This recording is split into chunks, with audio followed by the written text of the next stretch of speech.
주께서 우리 예배 가운데 함께 계실 믿습니다. 우리 옆에 사람에게 또 앞뒤 사람에게 주의 사랑으로 사랑합니다. 좀 서로에게.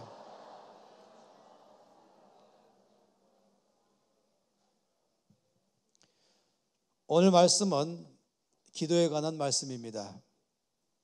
하나님께서 우리 모든 사람의 삶에 대해서 늘 풍성한 삶을 살기를 원하십니다. 주께서 요한복음 10장 10절에 말씀하시기를 도적이 오는 것은 도적질하고 죽이고 멸망시키려는 것뿐이요 라고 했죠. 그러나 내가 온 것은 양으로 생명을 얻게 하고 더 풍성히 하게 하려는 것이라. 이것이 하나님의 큰 뜻입니다. 늘 우리 가운데 생명 주기를 원하시고 또 우리 가운데 풍성한 삶을 살기를 원하십니다. 주님은 우리가 그런 삶 속에 늘 넘치게 있기를 바라는 것입니다. 근데 참 놀라운 사실은 뭐냐면은 그런 삶을 우리 가운데 살도록 하기 위한 주님의 큰 하나의 원칙 또는 전략 이렇게 말한다면은 그것은 우리가 구하는 것입니다. 우리가 구할 때 주께서 우리 가운데 늘 필요를 다 채우겠다라고 말씀했습니다. 이것이 원칙인 것이죠. 마치 땅에 씨앗을 뿌려야 열매를 거두는 것처럼 땅에 씨를 뿌리지 않으면서도 열매를 거둘 수 없지 않습니까? 그래서 우리 가운데 씨를 주시고 땅에 뿌리도록 말씀했습니다. 우리가 뿌리긴 하지만은 하나님이 열매를 맺게 하십니다. 우리가 기도하지만 하나님 응답하는 것입니다. 오늘 말씀 보면은 구하라 그리하면 너에게 주실 것이요 찾으라 그리하면 찾아낼 것이요 문을 두드리라 그리하면 너에게 열릴 것이니 구하는 이마다 받을 것이요 찾는 이는 찾아낼 것이요 두드리는 이에게는 열릴 것이니라. 구하라 찾으라 두드리라. 반드시 찾게 될 것이다. 반드시 열리게 될 것이다. 그러니 제가 보기에는요 이 말씀을 읽을 때에는 마치 이렇게 들리는 것입니다. 기도 노트를 만들라 이렇게 들리는 것입니다. 이 기도 노트는 무엇입니까? 그것은 기도한 날짜를 적는 것입니다. 내가 무슨 내용으로 어느 날 기도했습니다. 그런데 기도 노트는 옆에 또 있습니다. 그 응답 날짜입니다. 주께서 내가 구한 기도를 언제 어떻게 응답했습니다. 이것이죠. 그냥 기도하고 나서 잊어버리는 것이 아니에요. 기도하고 나서는 그냥 아무런 기대가 없이 기도하는 것이 아닌 것이, 기도는 어떤 종교의식도 아닌 것입니다. 기도는 단지 내 마음에 있는 무엇인가를 그냥 어딘가를 향해서 얘기하는 것이 아닌 것입니다. 기도는 반드시 응답된다라고 말씀하는 것입니다. 그렇기 때문에 이 말씀은 다르게 본다면 기도 노트를 만들라 이렇게 보이는 것입니다. 기도한 날짜를 적어놓고, 왜냐하면 응답 날 것을 믿기 때문에 그런 것입니다. 그리고 반드시 응답하기 때문에 응답 날짜를 꼭 적어놓는 것입니다. 어떤 때는 1시간 후에, 어떤 때는 바로, 어떤 때는 하루 후에, 또 어떤 때는 일주일 후에 응답되기도 하는 것이죠. 주께서 우리의 기도를 응답할 것을 약속하실 때 이렇게 말씀했습니다. 너희 중에 누가 아들이 떡을 달라 하는데 떡 대신에 돌을 주겠느냐? 너희 중에 아들이 아버지한테 생선 달라 그러는데 생선 대신에 뱀을 주겠느냐? 절대로 그럴 수 없다. 너희가 악할지라도 좋은 것을 자식에게 줄 알지 않느냐? 그리고 나서 하물며 하늘에 계신 너희 아버지께서 구하는 자에게 좋은 것으로 주시지 않겠느냐? 이만큼이나 우리 가운데 응답할 것을 주께서 말씀했습니다. 우리에게 우리 기도를 응답하는 그를 말하기를 하늘에 계신 너희 아버지 이렇게 말씀했습니다. 하늘에 계시다 이 말씀은 단지 높은 데 계시다 이 말이 아닌 것입니다. 막연히 어딘가 계시다 이런 뜻으로 말하는 것이 아니라 나의 모든 필요를 다 알고 계신다 이것이며 내 모든 필요에 반드시 응답할 만한 전능하신 분이시다 이 말하는 것입니다. 그리고 이 말씀할 때 너희 아버지라고 말했어요. 아니 너희 하나님 이렇게 말씀 안 하시고, 아니 전능자, 아니 왕 이렇게 말씀 안 하시고 하늘에 계신 너희 아버지 이렇게 말씀했습니다. 이 말씀은 뭘 말합니까?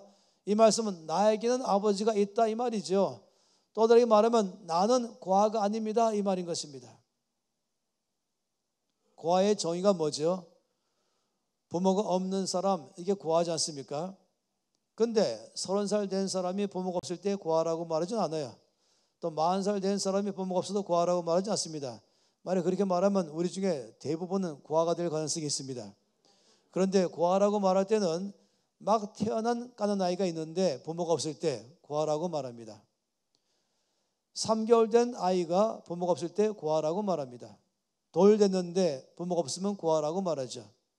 2돌 됐는데 부모 없으면 구하라고 말합니다. 무슨 말이냐면은 정말 절대적으로 도움이 필요한 사람, 나는 필요가 있는데 나의 절대적 필요에 대해서 내 스스로 채울 수가 없기 때문에 내 스스로 내가 필요한 것을 해결할 수 없기 때문에 나에게 이 내 모든 필요에 대해서 알고 항상 옆에 있으면서 이 필요를 다 채워주는 것, 이것이 바로 부모인 것입니다. 그런 부모가 없을 때 구하라고 말한 것이에요. 이제 막 태어난 아이는 아무 힘이 없잖아요. 그렇지만은 필요한 게 많이 있는 것이죠. 그 모든 필요는 부모가 채워주는 것입니다. 돌된 아이가 많이 필요한 것이 있죠. 그 모든 필요를 스스로 해결할 수 없는 것이에요. 이것을 부모가 해결해 주는 것입니다. 이렇게 나의 필요를 알고 내 필요를 채워줌이 없을 때 그때 구하라고 말한 것입니다. 제가 말한 것은 이것입니다. 40살이라도 할지라도 구하가 있을 수가 있습니다. 50살이 할지라도 구하가 있을 수 있습니다. 그건 영적인 구하를 말한 것이죠. 우리 모든 사람들은 나이가 40이든 50이든 60이든 상관없이 우리들은 도움이 다 필요합니다. 그런데 우리들은 참으로 감사한 것은 하늘에 계신 우리 아버지가 계신다는 것이에요. 나의 모든 필요를 채우는 아버지가 계신 것입니다. 적어도 예수 믿지 않는 사람과 예수 믿는 사람의 차이가 어디 있는지 아십니까? 표정이 다른 것이고 말이 다른 것이고 삶이 다른 것이에요. 적어도 예수 믿는 우리들은 얼굴이 평안한 것입니다. 얼굴에 기쁨이 있는 것이에요. 입을 열면 감사가 있는 것이에요. 왜냐하면 내 필요를 다 채우는 아버지가 계시기 때문에. 그러나 예수 안 믿는 사람들은 사실상 고하지요. 도움이 필요하지만은 도와줄 자가 없는 것입니다. 그러니 염려가 꽉 찰 수밖에 없어요. 나이가 50이라고 제 문제를 다 해결하는 게 아니잖아요. 나이가 60 되면은 자기 문제를 다 해결하는 게 아니죠. 우리 모든 사람들은 다 문제가 있습니다. 해결해야 될 것이 있습니다. 그런데 안 믿는 사람들이야 이것을 해결하느라고 무지 애를 쓰고 때로는 피곤하기도 하고 지치기도 하고 낙심하기도 하고 마음속에 염려와 걱정으로 꽉 찰 수가 있습니다. 너무 혼자서 이것을 해결해 보려고 너무 애를 쓰는 나머지 몸 자체가 망가지고 마음도 딱딱해지는 사람도 많이 있습니다. 그러나 예수 믿는 우리들은 그렇지 않습니다. 우리들은 아버지가 계십니다. 그분은 하늘에 계신 아버지이십니다. 전능자이십니다. 내 모든 필요를 다 아시고 계십니다. 또 내 모든 필요를 다 채울 수 있는 분이십니다. 여러분, 저와 여러분은 고아가 아닙니다. 그러니 걱정하지 마세요. 염려하지 마세요. 두려워하지 마세요. 문제가 없다고 말하는 게 아닌 것이에요. 문제가 다 있지만은 그러나 우리들에게는 문제의 해결자가 계십니다. 염려거리가 없지 않겠지만은 그러나 염려하지 않습니다. 왜냐하면 아버지가 계시니까. 근데 참 놀라운 사실은 이것입니다. 뭐라고 말씀하냐면 너희가 악한 자라도 좋은 것으로 자식에게 줄 알거든 하물며 하늘에 계신 전능자 너희 아버지께서 뭐라고 말씀했습니까? 구하는 자에게 좋은 것으로 주시지 않겠느냐. 원칙을 세우셨습니다. 구하는 자에게 주시겠다. 사실상 우리가 잘못 생각하면은 기도가 필요 없다 할 수가 있습니다. 왜냐하면 하나님 아버지는 나의 사정을 다 아시는 분이시죠. 내 마음 안의 필요도 아시는 분이세요. 내 육신의 필요도 아는 분이세요. 내 형편과 사정을 다 알고 계세요. 미리 다 알고 계시죠. 그리고 줄 수 있는 모든 능력도 다 계신 것이에요. 그런데 만약 그렇게 생각한다면 뭐 굳이 내가 왜 기도하냐 다 아시는데 알아서 하시지 않겠느냐.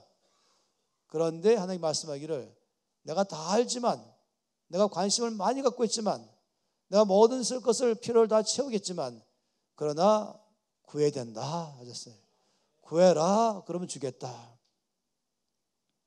꼬맹이들이 아이들이 어릴 때 뭔가 필요한 거는 있는데 말은 안 하고 졸졸졸 따라다니면서 징징징거린다. 그런 때가 있잖아요. 그럼 여러분 뭐라고 하십니까? 엄마나 아빠가 다 알아요. 얘가 지금 뭐가 원하는지 알아요. 근데 말은 안 하고 계속 졸졸 따라다니면서 징징징징 하고 있어요. 그럼 그때 뭐라고 말하세요, 여러분은? 그만 징징대고 좀 말해라. 다 알지만은 얘가 좀 말하기를 바라잖아요. 그만 징징대라. 뭐 고아처럼 그렇게 말하냐, 징징대냐 하는 건 아니겠어요? 만약 여러분의 어린 아이들이 이제 어른들도 많이 있겠지만은 자녀들이 만약 어린 아이가 내 옆에서 징징징대면서 나는 아빠가 없어요, 나는 고아예요, 나는 문제가 많지만 해결할 수가 없어요, 힘들어요 이러고 있으면 여러분 얼마나 속이 터지겠습니까? 내가 옆에 있는데, 내가 너의 부모인데, 내가 너를 능히 도와줄 수 있는데 나를 무시하고 너 고아라고 말하냐? 이것만큼 속상한 게 어디 있겠습니까? 여러분 하나님 아버지 마음을 생각해 보시기 바랍니다. 주께서 말씀하기를 구하는 자에게 좋은 것으로 주시겠다라고 말씀했습니다. 야고보서 5장 13절에서 18절까지 말씀에는 이렇게 말씀했습니다. 너희 중에 고난당하는 자가 있느냐? 그는 기도할 것이요. 즐거워하는 자가 있느냐? 그는 찬송할지니라.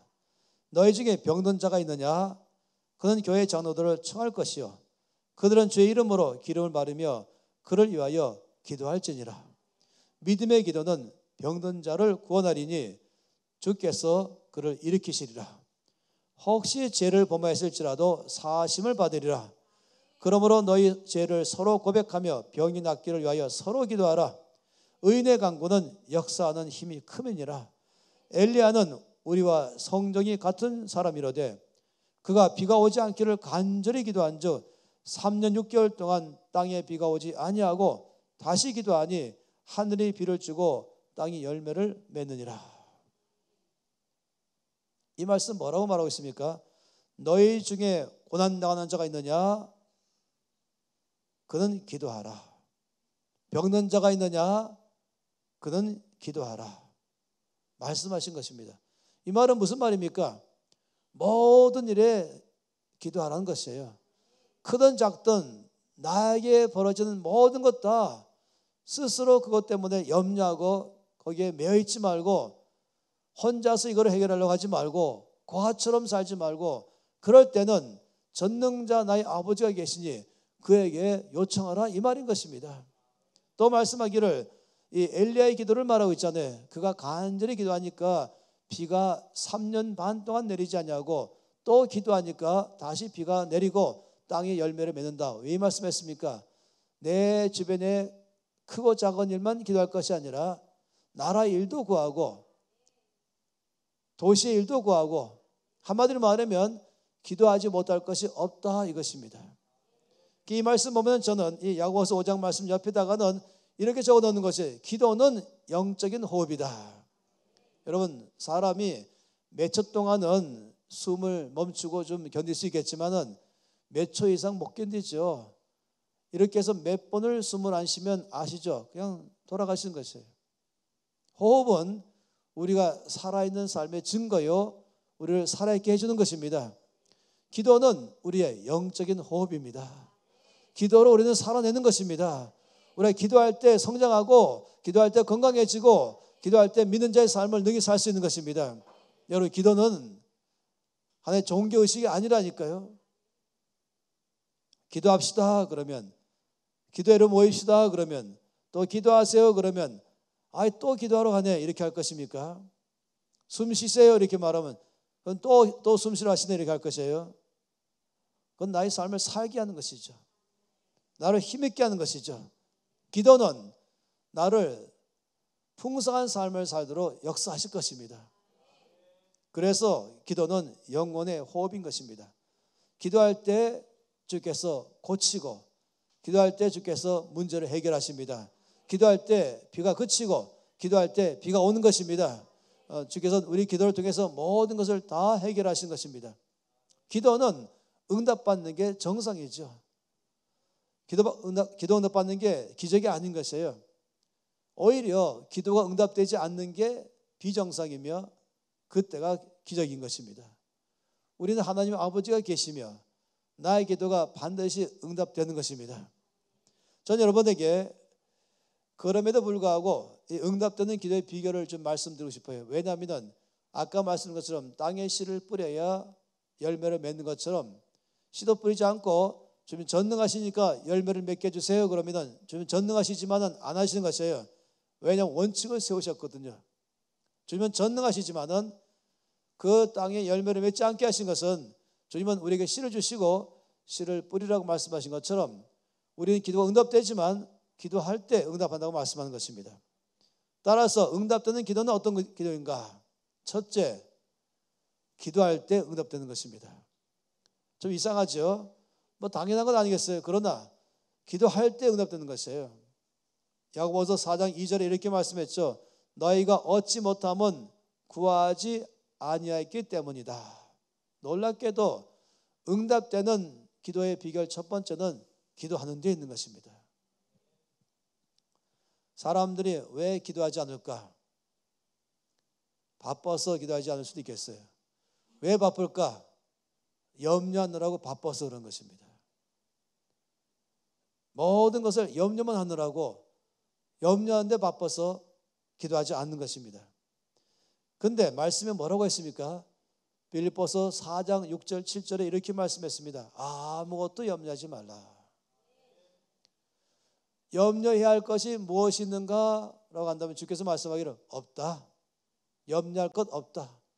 아무것도 염려하지 말라. 이 말씀은 우리가 믿든지 안 믿든지 둘 중 하나예요. 애매한 말씀이 아니에요. 아무것도 염려하지 말라. 그러니까 우리는 사방에 염려할 만한 것이 막 몰려오잖아요. 그런데 말씀하기를 염려하지 말라 하셨어요.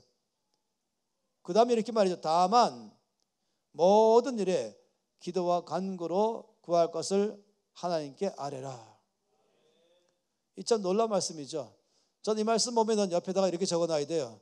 나는 테니스를 치자. 나는 탁구를 치자. 여러분, 이 테니스 원칙이 뭡니까? 공이 날라오면 대받아 치는 것이에요. 탁구는 원칙이 뭡니까? 공이 날라오면 대받아 치는 것이에요. 이 말씀은 마치 테니스 치는 것처럼 탁구 치는 것처럼 살라고 말하는 것이죠. 염려가 오면 주머니 넣지 말고, 염려가 오면 가슴에 품지 말고, 염려가 오면 바로 대받아 치는 것입니다. 어디로? 하나님께로. 사바 염려가 오면 바로 하나님께로 그냥 토스하세요. 여러분 붙잡고서 몇 분 동안 냄새도 맡지 마세요. 막 묵상하지 마세요. 이 문제가 어디서 왔는가, 누구 때문에 왔는가 하지 마세요. 염려가 오면은 바로 내 손에 닿기 전에 그냥 이 기도 라켓으로 쳐버리기 바랍니다. 하나님께로 토스하시기 바랍니다. 정말로 부탁하는데 여러분 염려를 주머니에 넣지 마세요. 염려를 가슴에 품지 마세요. 아무것도 염려하지 말고 오직 모든 일에, 다시 말하면 염려할 만한 것 하나하나 다를 모든 것 다 기도와 간구로 너희 구할 것을 하나님께 감사함으로 아뢰라. 할렐루야. 참 이것은 저와 여러분의 특권입니다. 성경 여러 차례 말하듯이 저들은 도울 자가 없지만 우리는 돕는 자가 계시다. 우리 안에 계신 돕는 자는 전능하신 분이시다. 이거만큼 위대한 게 어디 있습니까? 이거만큼 놀라운 게 어디 있습니까? 아사 왕은 위대한 왕이었지만은 아사 왕 말년에 병이 들었어요. 병이 들 때 그는 하나님께 구하지 않고 의사에게 도움을 청했습니다. 하나님이 선지자를 보내갖고 말하기를 너희는 하나님이 없냐? 너는 도울 자가 없냐? 왜 의사에게만 도움을 청하냐? 저는 의사에 가지 말라는 게 아니에요. 우리는 병원에 가고 의사의 도움 받지만 거기서 끝나지 말라는 것이에요. 나의 도울 자 하나님이 계십니다. 다시 말하면 나는 고아가 아니에요. 도울 자가 아무도 없는 고아가 아니어서 스스로 할 자가 아니라니까요. 나는 하늘에 계신 내 아버지가 계십니다. 그 아버지가 계신 것처럼 사세요. 염려가 오면은 혼자 짊어지지 마시고 이 모든 것을 다 들으시는 아버지께 바로 토스하세요. 그래서 아무것도 염려하지 말고 오직 모든 일에 너희 구할 것을 기도와 간구로 감사함으로 하나님께 아뢰라. 그리하면 모든 지각에 뛰어난 하나님의 평강이 그리스도 예수 안에서 너희 마음과 생각을 지키시리라. 그러니 날마다 우리는 이 영혼의 호흡인 기도의 삶을 살아가며, 날마다 우리는 마치 테니스 치는 사람처럼, 탁구 치는 사람처럼 나에게 갈 때마다 막 밀려오는 모든 염려마다 조금 더 내 손에 타치하지 말고 바로 기도 라켓으로 쳐버린 것입니다. 나의 아버지께로 토스해버린 것입니다. 그럼 주께서 받으시고 나의 삶에 응답할 줄 믿습니다. 응답받는 기도의 출발은 기도하는 삶인 것입니다. 염려하지 말고 기도하는 것입니다. 두 번째, 응답받는 기도의 비결은 믿음의 기도를 하는 것입니다. 마가복음 11장 24절 말씀에 그러므로 내가 너에게 말하노니 무엇이든지 기도하고 구하는 것은 받은 줄로 믿으라. 그리하면 너에게 그대로 되리라. 참 놀랍죠. 내가 너에게 말하노니 무엇이든지 기도하고 구하는 것은 받을 줄로 믿으라가 아니라 받은 줄로 믿으라. 그리하면 너에게 그대로 되리라. 야고보서 1장 5절부터 말씀하기로 너희 중에 누구든지 지혜가 부족하거든 모든 사람에게 후히 주시고 꾸짖지 아니하시는 하나님께 구하라. 그리하면 주시리라. 참 놀라운 말씀이죠. 너희 중에 누구든지 지혜가 부족하거든, 내가 지혜가 필요하면 지혜, 능력이 능력, 나의 모든 것 다 그때마다 뭐라고 말씀했습니까? 하나님께 구하는데 어떤 분이십니까? 모든 사람에게 주시는 하나님, 그것도 후히 주시고 꾸짖지 아니하시는 하나님께 구하라. 그리하면 주시리라. 오직 믿음으로 구하고 조금도 의심하지 말라. 의심하는 자는 마치 바람에 밀려 요동하는 바닷물결 같으니 이런 사람은 무엇이든지 주께 얻기를 생각하지 말라. 두 마음을 품어 모든 일에 정함이 없는 자로다. 기도는 하는데 염려는 품고 있고, 기도는 하는데 응답받은 아무런 기대가 없고, 이거는 한마디로 구하죠. 그냥 뭔가는 푸념하는 것이에요. 기도는 푸념이 아니거든요. 기도는 하늘에 계신 내 아버지께 구하는 것입니다. 응답하는 나보다 나를 더 사랑하는 아버지께 구하는 것입니다. 그리고 나의 모든 필요가 있을 것을 다 하시고 능히 채우는 전능하신 아버지께 구하는 것입니다. 이게 바로 기도인 것이에요. 그렇기 때문에 말씀하기를 그 아버지는 모든 것을 후히 주시는 아버지이십니다. 꾸짖지 아니하십니다. 무엇인지 부족할 때마다 이와 같은 아버지께 구하라. 그리하면 주시리라. 이 말씀만큼 강한 게 어디 있습니까? 로마서 8장 32절에는 이렇게 말씀했습니다. 자기 아들을 아끼지 아니하시고 우리 모든 사람을 위하여 내주신 이가 어찌 그 아들과 함께 모든 것을 우리에게 주시지 아니하겠느냐. 내 기도를 들으실까 주실까 의심하지 말라는 것이에요. 왜냐하면 그 하나님 아버지 아들까지 아끼지 않고 주셨는데 그럼 다 주신 것 아니겠어요? 아들까지 아끼지 않고 주신 아버지 하나님, 그러면 그 아들과 함께 모든 것을 우리에게 선물로 주시지 않겠느냐 이렇게 말한 것입니다. 그러니 의심하지 말라는 것이죠.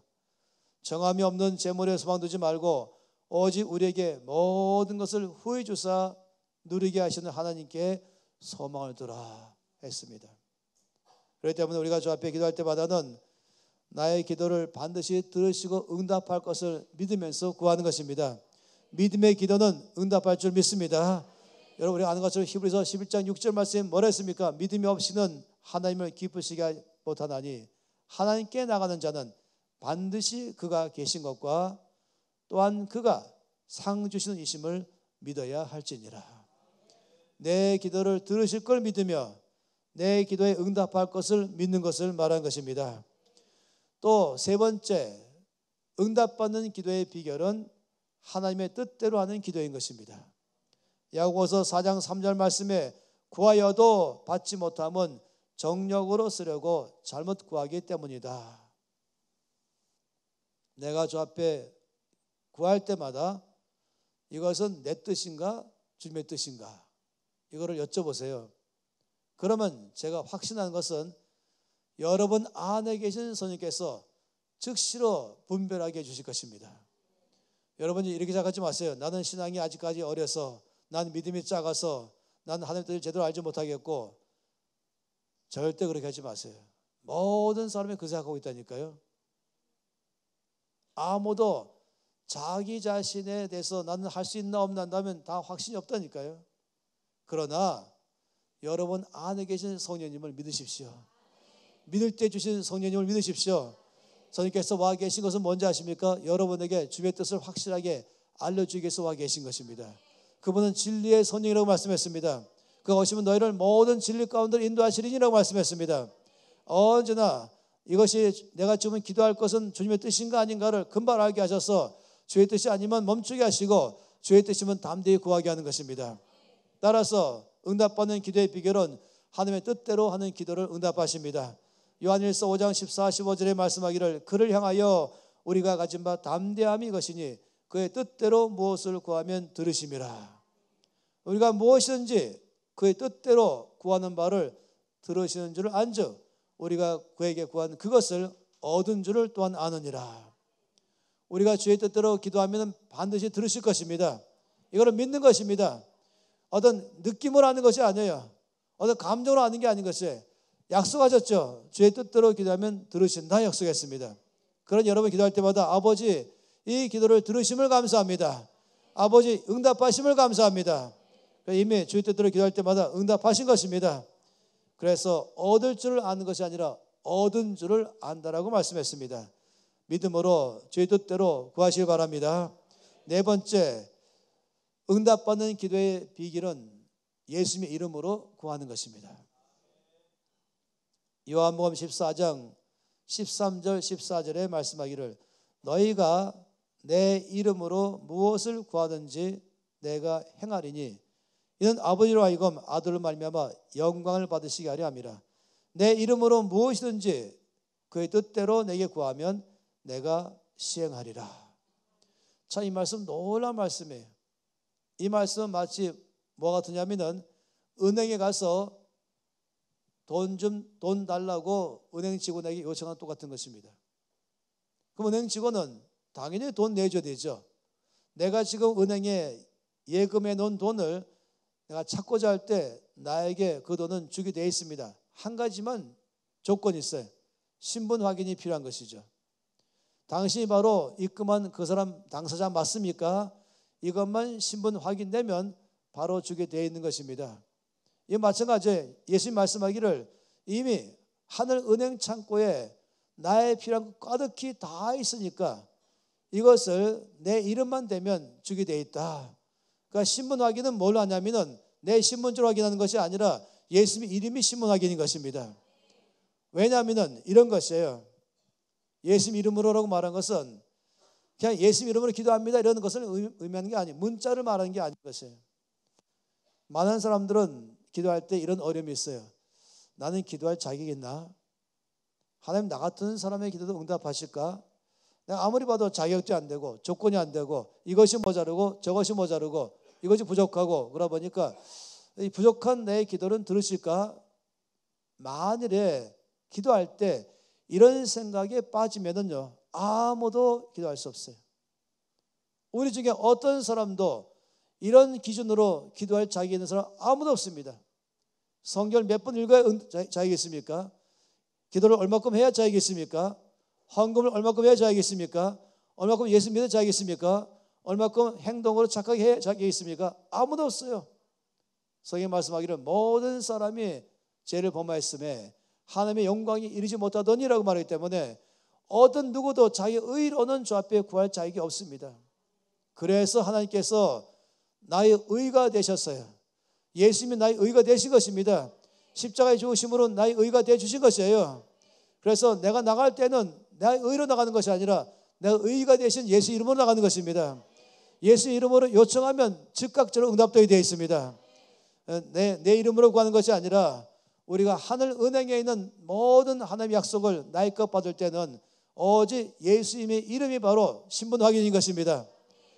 그래서 말씀하신 것입니다. 고린도후서 1장 20절 말씀에는 하나님의 약속은 얼마든지 그리스도 안에서 이해가 됩니다. 그랬습니다. 하나님의 약속, 이 성경 전체는 하나님의 말씀도 되기도 하고 또 성경 이렇게 말하기도 하지만 우리가 성경 그럴 때에 크게 구약, 신약 이렇게 말하죠. 그 말은 무엇입니까? 약속의 책이다 이거죠. 구약 그러면은 이 약속, 옛 약속, 신약, 새 약속, 한마디로 말하면 둘 다 약속인 것이에요. 이 성경은 약속의 책입니다. 이 성경은 약속으로 꽉 차 있습니다. 어떤 사람 말하기를 이 성경은 약속이 12,000가지가 있다고 말하고 어떤 사람은 16,000가지 있다고 말하고 한마디로 말하면 하나님께서 어마어마한 약속을 나를 위해 다 해놓으셨습니다. 필요한 건 다 말씀했죠. 내가 너를 도우리라, 내가 너와 함께하리라, 내가 너를 위로하리라, 내가 너를 치료하리라, 내가 너를 강하게 하리라, 내가 너를 지혜롭게 하리라, 내가 너를 힘있게 하리라, 내가 너의 모든 썩을 다 채울 것이다.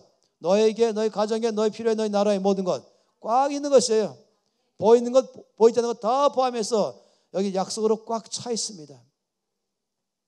그런데 그 약속 마치 이것이 은행에 다 입금되어 있는 것이에요. 이미 이것을 내가 취할 때는 신분 확인은 오직 예수님의 이름밖에 없습니다. 그러면 여기 뭐라 했습니까? 말씀하신 그대로 주께서 명확하게 했죠. 하나님의 약속은 얼마든지라고 말했어요. 하나님의 약속은 얼마든지 그리스도 안에서 이해가 된다. 예수 이름으로 구하면 하늘 은행에 창고에 있는 천사들은 아무 말 하고 무조건 예 드리겠습니다 하고 내준다는 것이에요. 은행에서 신한은행이나 국민은행에서 내가 예금한 돈을 달라 그러면 신분 확인 끝나면 늘 예라고 말하지 아니오라고 하잖아요. 마찬가지로 하나님의 약속은 얼마든지 그리스도 안에서 예가 된다. 그런즉 우리가 그런 말미암아 아멘하여 하나님께 영광 돌린다. 아버지 내 기도를 응답하시고 내가 구한 것을 주셔서 감사합니다. 주님을 찬양합니다. 이것이 바로 하나님을 영화롭게 하는 걸 말한 것입니다. 이 놀라운 말씀은 이렇게 말하고 있어요. 히브리서 9장 말씀의 6절부터 16절 말씀을 보면 이렇게 말합니다. 유언은 유언한 자가 죽어야 되나니 유언은 그 사람이 죽은 후에야 유효한즉 유언한 자가 살아있는 동안에는 효력이 없느니라. 아주 상식적인 말씀을 지금 하고 있습니다. 좀 유언장을 썼습니다. 집은 누구한테 주겠다, 건물은 누구한테 주겠다, 땅은 누구한테 주겠다, 이쪽 땅은 누구 주고 주겠다. 이게 바로 유언장이잖아요. 그리고 이제 법무사를 불러서 공증해서 효력을 발휘할 수 있는 준비를 다 갖췄죠. 유언장을 썼어요. 그리고는 유언한 사람이 죽는 순간부터 유언장은 효력을 발생한다. 이렇게 지금 말씀하고 있어요. 근데 왜 이 말씀하는지 아십니까? 이 유언이란 말은 무엇입니까?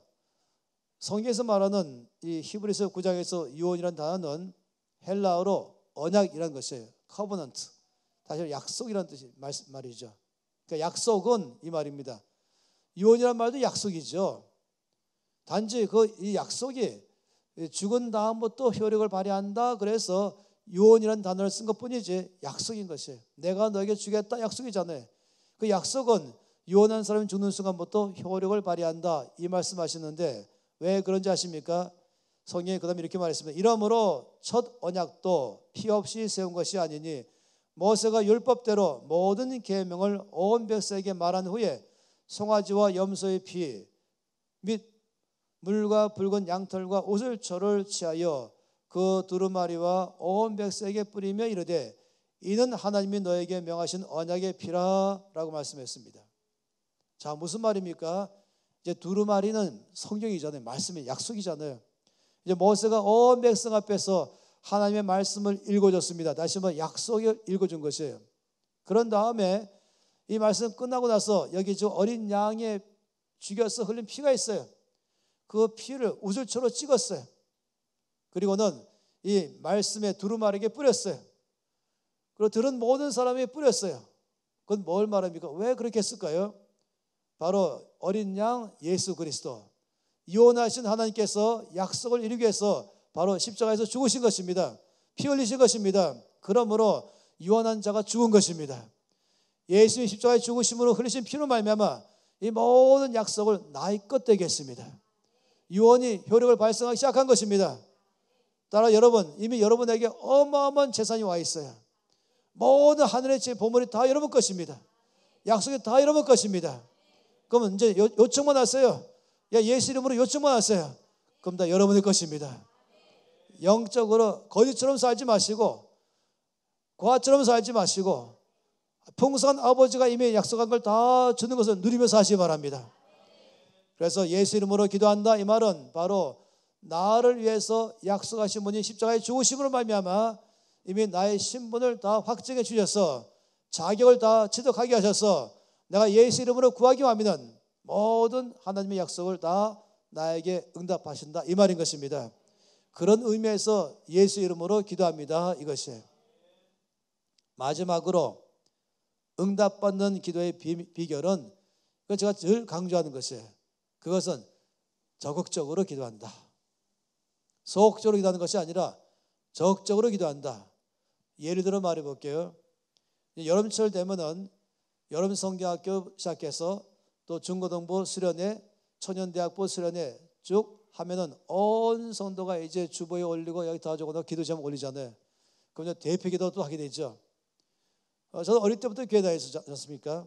그럼 어릴 때부터 늘 여름만 되면은 이 대표 기도에서 여름 수영에 특히 또 멀리 바닷가로 가는 팀, 강가로 가는 팀, 또 산으로 가는 팀 해서 여름 수련회를 시작하면은 기도를 할 수밖에 없잖아요. 근데 기도 내용이 뭐냐? 무사히 돌아오게 해주시옵소서. 아무 사고 없이 무사히 돌아오게 해주십시오. 물론 이해는 돼요. 왜냐하면 위험하니까 물가나 강가나 산에 있으면 뭐 위험할 수 있잖아요. 그 마음은 참 이해하지만 참 답답하게도 너무 소극적인 기도인 것입니다. 그렇게만 기도 안 합니까? 아버지, 이번 이 수양일을 통해서 우리 교회의 청소년들이 다음 세대를 이어갈 수 있는 놀라운 순간을 맞이하게 해주십시오. 성령을 깊이 체험하게 하시고 인생의 전환점 되게 하셔서 주님과 친밀감 있는 삶을 살게 하시고 성공적인 삶의 비결을 배우게 하시고 능력받게 해주시고 기쁨이 충만케 하시고 어디 가든지 빛으로 소금으로 살게 하시고 성장해서 교회와 나라의 기둥 같은 일꾼 되게 이 수양회를 써 주시옵소서. 이런 기도하는 게 필요한 것이죠. 말씀 끝나고 기도하자 그러면 또 주시옵소서 또 이렇게 하는 것이에요. 그게 아니라 아버지 살겠습니다. 살게 하도록 능력 줄 줄 믿습니다. 영광 돌리며 살겠습니다. 이런 기도 필요한 것이에요. 아까 우리 장로님 기도를 참 잘하셨죠. 예를 들어 이스라엘 가 있는 우리 담임 목사님과 25명 팀을 기도할 때도 무사히 기원하게 주시옵소서 안에 참 감사했어요. 아무 사고 없이 무사히 기원시켜 주십시오. 이렇게 안에게 참 감사했어요. 정말로 기도한 대로 아버지 거기 있는 동안에 우리 주님의 발자취를 찾아가면서 감동되게 하시고 주임절을 경험하게 하시고 주를 깊이 만나게 하시고 영적으로 성장하게 하시고 돌아오면은 정말로 빛처럼 주 앞에 살게 하셔서 이번 기간이 이들 삶의 영적인 순간에서 놀라운 역사적 순간 되게 하셔서 아버지 이들을 통해 영광 받아 주시옵소서. 이런 무슨 기도하든지 적극적으로 기도하세요. 가장 적극적인 기도는 두 가지입니다. 감사로 기도하는 것입니다. 여러분 예수님의 기도가 아주 대표적인 예입니다. 이 나사로의 무덤 앞에서 예수님이 기도하셨어요. 사람들이 막 말렸지요. 이미 죽은 지 나흘 돼서 시체가 썩기 시작하고 냄새가 납니다. 그래도 예수님은 가셨어요. 사람들은 울러가는가 보다 그랬죠. 예수님은 돌을 치워라 그랬어요. 왜냐하면 이스라엘 무덤은 땅속이 아니라 동굴이잖아요. 동굴벽을 막았으니까 치워라.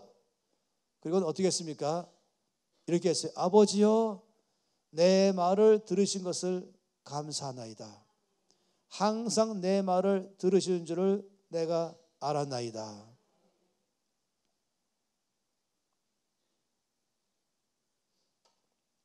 예수님의 기도는 믿음의 기도였습니다. 이미 응답될 걸 믿었습니다. 들으실 것을 믿었습니다. 그렇기 때문에 감사가 나오는 것이죠. 아버지, 내 말을 들으셔서 감사합니다. 아버지, 응답하셔서 감사합니다. 아까 말씀한 것처럼 무엇인지 기도하고 구한 것은 받은 줄로 믿어라.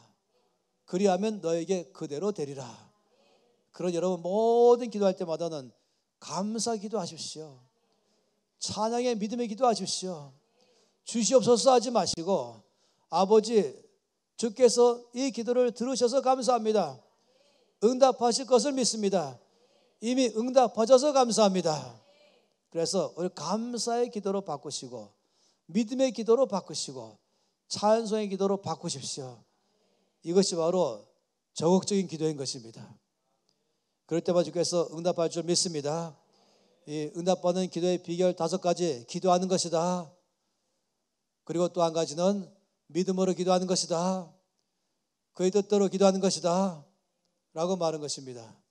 그리고 우리가 감사하면서 기도하는 것이죠. 그리고 적극적으로 기도하는 것이죠. 그의 이름으로 기도하는 것이죠. 그때마다 기도는 응답될 줄 믿습니다. 기도는 우리의 영혼의 호흡입니다. 응답받는 게 정상입니다. 그리고 우리 모든 삶에서 우리는 앞으로 언제나 정구팀, 정구 선수 된다. 탁구 선수 된다. 기억하시죠? 늘 토스한다. 염려할 것이 몇 가지입니까? 있습니까? 없습니다. 기도할 것은 모든 것입니다. 염려할 만한 거 올 때마다 바로 이것을 토스해서 나의 기도를 들으시고 응답하시는 주께 올려드린 것입니다. 그는 바로 하늘에 계신 나의 아버지이십니다. 나는 고아가 아닙니다. 바로 나를 나보다 더 사랑하시는 나의 아버지가 전능자이십니다. 그러니 우리는 날마다 행복합니다. 날마다 감사합니다. 날마다 기쁨이 충만합니다. 그리고 날마다 부유합니다. 염려할 것이 있지만은 염려하지 않는 것은 염려를 해결하시는 나의 아버지가 계시기 때문입니다. 문제가 있지만은 문제에 빠지지 않는 것은 문제 해결자이신 나의 아버지가 계시기 때문인 것입니다. 그 염려가 오면 토스하고 문제가 오면 토스하면서 문제 해결, 염려 해결 늘 풍성한 삶을 사시길 바랍니다. 다 함께 손 들겠습니다. 그리고 기도하시면서 아버지, 하나님 아버지는 나의 아버지이십니다. 나의 아버지는 전능자이십니다. 하나님은 나의 아버지셔서 나의 모든 삶을 돌보심을 나는 믿습니다. 나는 고아가 아닙니다. 나는 행복합니다. 나는 부유합니다. 아버지, 염려하지 않겠습니다. 염려가 오면 바로 아버지 앞에 토스하겠습니다. 아버지, 내 기도를 들으심을 감사합니다. 응답하심을 감사합니다. 나는 풍성합니다. 나는 충분합니다. 늘 영광 돌리며 살겠습니다. 여러분 소리내서 통성으로 기도하시겠습니다.